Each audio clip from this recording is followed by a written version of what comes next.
we always go back and forth about the topics that we think are relevant for us to speak to or with or about for you. And one of the things that we went back and forth on this month was all around ransomware. Don't have to go too far, look too far. Maybe you've been affected by it, but it remains one of the top topics of the year, no matter who you are, no matter what business you're in. And it goes beyond security tools, right? So you can have the best security tools in the world, but if and when something happens, right, a lot of the other things that support your infrastructure start to kick in. And one of them is data protection.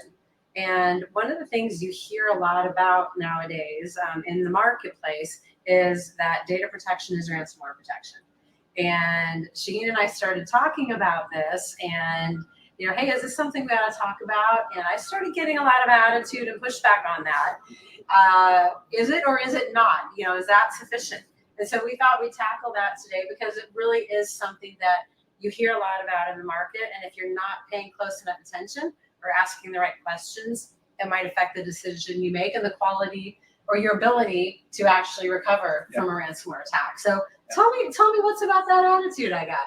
So the going way back in IT, it used to be that you really didn't pay attention to or care about backups until you lost data. Right. And then all of a sudden backups became the most important thing on the planet. And so the rest of your career, you made sure backups were there and you did tests and you did validation and all that. So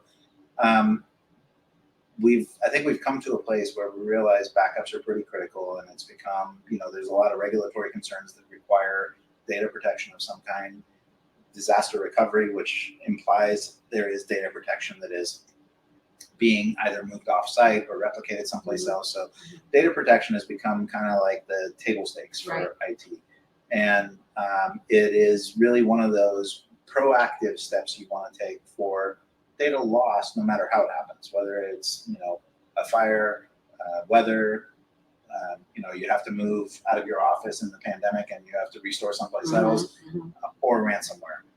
The problem is we have a lot of data protection vendors and storage vendors today coming out and talking about the fact that all you need is a good data protection solution and you have ransomware protection. And there's some truth to that. There is fact associated with that. Anecdotally, I'll tell you, we've had incident responses we've done where the system couldn't be recovered from rollback or anything like that from the tools that are in play. And the only way to be able to get it back was either to buy the encryption key, to pay the ransom and get the encryption key, or if you had good backups, you can restore it. So that's a great use case where you can say, oh, maybe they're right. That is ransomware protection. However, it's what kind of backup are you using? How is it set up? How is it configured? And so a lot of the players today are now talking about immutable backups are the important thing. So it has to be something that the bad actors can't change. Okay, that's great. How is that done? So what's going on today is that bad actors are not attacking systems without access. So when we think about any part of the security stack, we need to take into account when you study for your CISSP, one of the things you get taught is the CIA triad. CIA triad is about confidentiality, integrity, and accessibility. And sometimes they swap the A to be access or accessibility. The reason that's important as we're talking about backup and data protection is everybody wants to focus on the immutability of backup, which is really the integrity part of it. So integrity means it doesn't change. You know that whatever you had, you're going to get back the same way. Confidentiality means that it's that data is protected, so it can't go anywhere. So usually air gapping is how that's solved. It's it's someplace else. It can't be modified. It can't be touched. The final piece of it is access, and that's really the missing component in when backup providers come up with an answer that is all you need is immutability and you've got ransomware protection. The challenge is that almost every IT admin sets up their backups using their domain admin credentials. So what's a bad actor do when they get into a network? They compromise the domain credentials. And if I have a domain admin credential, I can log into the backup software and I can delete those immutable backups. And there are systems that you can put in place. There are protections that you can put in place that say that it needs 2 domain admins to approve a deletion. But not everybody sets those things up. Sure. So when you brought up the question of, is this accurate? My reaction was, well, it can be, but by default, it's not. It's very similar to, other conversations we've had where we say, is one tool enough to protect the environment? Right. Immutable backups alone aren't enough. You have to have all 3 sides of that CIA triad. You have to have an air gap backup solution. It can't be in the same data center because then they can encrypt it. It can't be on the same VMware environment because if they encrypt all your VMs, they encrypt your backups. It can't be, it has to be immutable, so it's not easy to modify and change. And it has to have access controls in place. So confidentiality, integrity, and access. Those 3 attributes have to be there for it to truly be a ransomware defense or recovery mechanism more accurately. So if you've got a backup system that is backing up to cloud, let's say, and it is an immutable backup system, and you have access controls in place that say that you need more than one person to approve a deletion or to make changes or whatever the case may be, then yes, absolutely, a backup solution can address the issue of recovery. And there's been multiple recoveries where even in environments where we've been fully securing the environment and the ransomware hits and we've got our EDR or MDR solution and we're able to recover all of the systems and be able to roll back using volume shadow copy. Every once in a while, there's a system that has VSS corrupted. And when your volume shadow copy is corrupted, you're not going to be able to recover that system unless you have a backup. So it's even the tools that say we can do rollbacks, they rely on core system services. So for anybody to believe that IT and security don't work hand in hand, the left and right side of the moon, is the mistake anybody has going into this space. So you have to have backups, but you also have to have the protective controls like an EDR solution that can do rollbacks. It's so interesting you just said that because as I'm listening to you talk, and I think we see this, and it's part of why we have the 5 practices that we do, right? Everything is so interrelated. And so my next question to you is going to be, what is the level of intersection, interaction, codependency between IT and security to really make sure that you have real ransomware protection? Because if it's not just backup, it's not just security tools. And it seems sometimes that even in the industry that we treat these things as silos. How do these teams or functions need to come together to really ensure that you are effectively protected from ransomware? Yeah, I think there's a lot of use cases out there where you see those 2 teams are in conflict and it creates a lot of challenge. It becomes more of a competition between those teams as opposed to a collaboration, and it has to be a collaboration. I've seen implementations of security in such a way that it is a overwhelming regulatory body over IT that limits them from doing anything productive. That's not good for the company. It's, security should not be there to inherently slow everything down. Security should be based on governance and risk, understanding your risks and understanding how you're going to address those risks, and then governing that you are in fact doing those risks protections against several things, either internal regulations or external regulations or industry. So whether it's government, industry, or personally implied regulations, you need to govern your environment in such a way that you're mitigating risks. So mitigating risks doesn't mean preventing people from being productive. And there's a lot of security people that think we have to completely control and block access to everything so that we're secure. And it's not, it's a little bit too far off the beaten path. It becomes a hindrance to doing business if you have that kind of mindset going into it. So how do they need to play together? They need to be collaborative and say, if we get hit with ransomware, we need to be able to recover from backup. The security team doesn't own the backup. The IT team owns the backup. The security team owns the EDR. So if the EDR tool can't do the rollback and we have to go to IT, we better have a good connection between us that says, do you have a backup system that's been tested and can recover and can do a restore in whatever your mean time to recovery is, whatever RTLs and RPOs you've set for your data protection. What's interesting about all this is we have, we now call it ransomware protection. This is just traditional disaster recovery.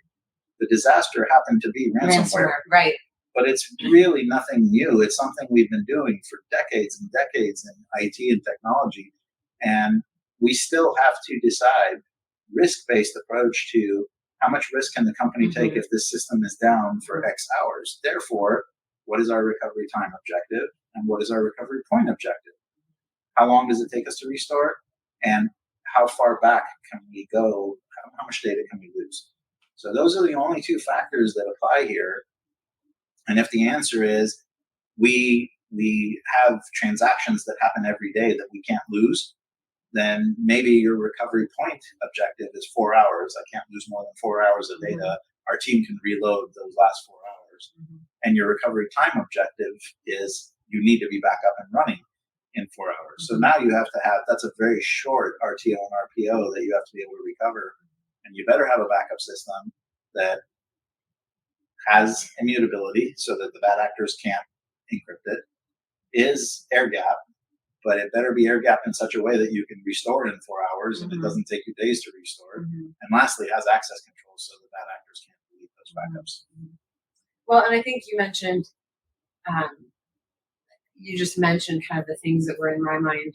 I'm an organization, I have my backup strategy, I feel very confident about it. Bad actor X comes in, does their damage, and I feel good about it, but bad actor doesn't stop at, hey, I've got your data. They delete it, they encrypt it, or you get your data back, but then there's been something left in it, done to it, so that 2 weeks, 3 weeks, 4 months, whatever later, something happens again. So what's going on there where that backup strategy either didn't go far enough or had holes? Like when you think you did everything right and find out that the compromise has come from a different angle. Yeah, the best way to think through that is this goes back to you have to have both sides of the house talking to each other. So if you don't have a good endpoint security solution in place that can detect malware, ransomware, whatever it is that's being dropped onto your system, then the backup's just going to back up that malware, ransomware. And when it fires and triggers and you restore to the point before it fired, you might be restoring to a point after it had landed on your systems. And so it's in your backup. And so a good answer, a good solution would be checking to see if there's new files getting added, identifying what those files are, looking for those files in the backups. And that all is interactions between the security team and the backup team. So good backup solutions will let you say, when did this file show up on the system? So as soon as the security team identifies, here's the file we found, you can go back and say, this showed up on, let's just say September 10th. Let's make sure we restore before September 10th. Now you've lost your 4 hour RTO RPO, but you've gotten rid of the ransomware. So a lot of these things come down to human factors, right? I mean, on the security side, you've got your, the folks that are out there, looking for bad guys, containing them, all of that. On the IT side, right? You've got maybe someone who's doing the testing, the planning, all of that. Each of these two teams have different objectives. And so I see point in time when they have to come together. I've got this issue we have to work. How do you see these two teams working consistently together? Because it really seems like this intersection is not just situational, but like there's just got to be this constant back and forth. And I know you've been the leader over both teams. You've also been the leader over one or the other. How should organizations think about kind of these teams running independently but together, and how does that work? I mean, even down to like, do you have joint scorecards? Do you have joint like how how do you make sure you're connecting all the dots? So the best way to address that is to we've always taken this approach of supplier and customer. If you take that supplier customer model in everything you do, the supplier of security is the security team to the IT team. The supplier of data protection is the IT team to the security team. So who's the customer? Who's the supplier? What are the requirements? What are the expectations? And if you're creating scorecard items that come from that context, then at least you can say, how often are we backing up? When's the last time we tested? But the missing piece, I think, that most people don't get to, we used to focus on tabletop exercises that were across the organization. Today, tabletop exercises mean red team, blue team only. We've shifted to a security only context of tabletop exercise. And I think it's really important to make sure that you're including your IT partners in those tabletop exercises to say, okay, the EDR didn't work. That's a scenario we're going to walk through. What do we do next? And be able to have those steps and processes and escalation matrices all in place to say, we got to get a restore. Who do we call for the restore? It's Saturday at midnight. So those are all attributes of the being able to work through a roundtable conversation with all the players to say, who's responsible for this? Who's responsible for that? Here's a scenario. What happens if this doesn't work? What do we do next? So best laid plans don't work. It's, have a meta plan that, once you engage with the enemy, that it works. They do stuff to mess with you. Examples might be, you go to do a restore and you find that your backup server, the system that controls the ability to restore, is one of the systems that got encrypted. So now you can't get to your backups. So now you have to rebuild the backup server to talk to the backups that are offsite to be able to restore them. And hope to God you can set up the configuration properly. So you always have to have these backup plans in place and tabletop exercises to protect. But you can't simply think about it as, what is our incident response for, we got hit with ransomware? What are the options? You need to go and include all the players. So, in all the research and when you read about this topic, right, they talk about the importance of doing a threat assessment. So before you get to the teams and before you get to the tabletop exercises or whatever, kind of assessing your threat, right? And part of that is the risk mitigation or risk management and identifying what that is. How do you recommend, or how does DataEndure for its clients? We've got a situation like this where someone is clearly and understandably worried about ransomware as one of those disaster scenarios that can happen. How do we go about helping them do a threat assessment? And is it usually just focused on backup and data protection, or how has that changed over time? And how do we really recommend people look at that threat assessment to determine what they need to do? So in my opinion, this is where the backup companies actually have their act together, because at the end of the day, disaster recovery heavily relies on the ability to recover from backup. So what we at DataEndure, to answer your question, we have a resiliency workshop that we do. That's a complimentary engagement. It takes about 8 hours of time, but it requires involvement from all the key stakeholders in all the different departments to sit down and talk about what their top applications are, what their processes are. When if you have to, for example, do order processing on paper instead of in systems because everything's down, how do you do that? What does it take, and does everybody know what to do? If you have to ship orders manually instead of just in time because your network's down, or whatever the case, those are the factors that you want to nail down. The resiliency workshop gives you high-level visibility into what are the key applications in your environment and how to recover those, and how to prioritize those, and it gives you a really cool spider map of how am I looking in context of being able to recover these applications. We have a full resiliency assessment, which goes to the guts of it and builds the disaster recovery plan, the disaster recovery methodology, including technologies, including backup solutions, all that. So it could go to, a full engagement to help you implement or assess where you're at with your solution. Or it could be as simple as, let's just do a quick assessment to see what you look like. Let's do a workshop to see what you look like. And the outcome of that might be we need to do something deeper. Or it might be we're in pretty good shape and we're doing the right things and we're going to keep doing those right things. But for every organization, it's not, we can do security assessments and risk assessments that talk about what's your attack surface look like, but that's only telling you how to put controls in place to protect from the bad actors causing damage. But they're not the only way your business is at risk. Security is not the only way your business is at risk. It's weather could be a factor. Pandemic could be a factor. Any number of things, a power outage. Disgruntled employee that deletes everything. There's a lot of, everything from insider threats to geographic threats to environmental threats. Those are all real things that the answer to all of those is you better be able to restore your data so you can get back up and functional. And a disaster recovery plan, not a ransomware plan, is the answer to all of those things. Right.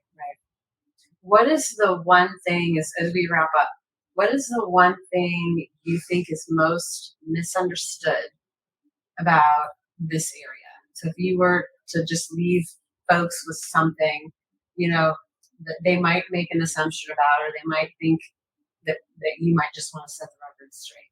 Yeah, I would say that there's two things, not just one. The first thing for me is that people really don't take the time to understand and define what their RTOs and RPOs should be from a risk perspective. So what's the impact to the company if this thing is down for X amount of hours? That's the question. And on an application by application perspective, we need to do that. And then build a backup plan for that. Too many times we just back up everything. Right. And you don't need to. Backups then you're frustrated either with the cost, the time, And you can't back up everything all the time and do it. If you have a big environment, it's very expensive to back up. Right. So that's the first thing. The second thing is that there's one of two factors. Either we don't test restores, which is the confidentiality side of the confidentiality means when I get it back, I know that it's there, it's functional, and we have access to it. So the last piece of it is it's either not tested or we make mistakes like we don't put it offsite. We do the backups on site. We may have a separate backup server, or it might be on the VMware environment right next to our servers, or we may be backing up our storage system has backups. We're going to keep it on storage. And that air gapping and immutability are critical to backups because the first thing a bad actor is going to do is wipe out the backups before they encrypt. The worst thing that's going to happen to you is the facility gets impacted and you have to restore someplace else. If your backup servers and your backup data is in that same facility, you have the same challenge that it got deleted. So I think those are probably the two big things I would say. It's not misunderstood, but it's misused. Not properly figuring out what your RTO, RPOs should be, and then keeping your backups right next to your servers. Got it. Well, thank you once again for all the insight. As you can see or hear, DataEndure has different ways to help our organization, the organizations that either we work with or that need help. We have different ways to help you assess kind of where you are, where maybe you need to go. So if you're in a situation where maybe you're now hearing this and thinking, okay, maybe I need to think about data protection a little different, please reach out to us. We do have several complementary tools and assessments that are able to help you at least get a handle on where you are and then lay the groundwork for where it would be best for you to go. So thank you. Thank you for joining us. We'll see you next time.